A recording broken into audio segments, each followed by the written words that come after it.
Chapter 1, Sloka 16.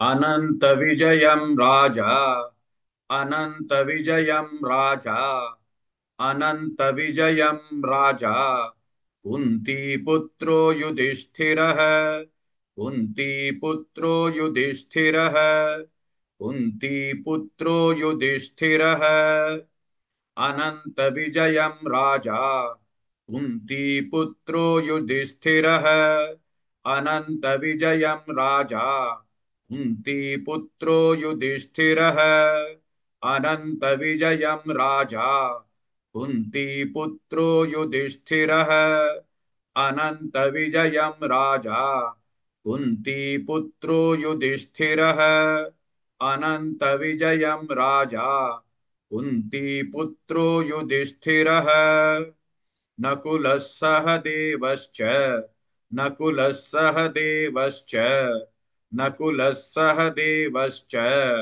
सुघोषमणिपुष्पकौ सुघोषमणिपुष्पकौ सुघोषमणिपुष्पकौ नकुलः सह देवश्च सुघोषमणिपुष्पकौ नकुलः सह देवश्च सुघोषमणिपुष्पकौ नकुलः सह देवश्च सुघोषमणिपुष्पकौ नकुलः सह देवश्च सुघोषमणिपुष्पकौ नकुलः सह देवश्च सुघोषमणिपुष्पकौ अनंत विजयम राजा कुंती पुत्रो युधिष्ठिरः नकुलः सह देवश्च सुघोषमणिपुष्पकौ.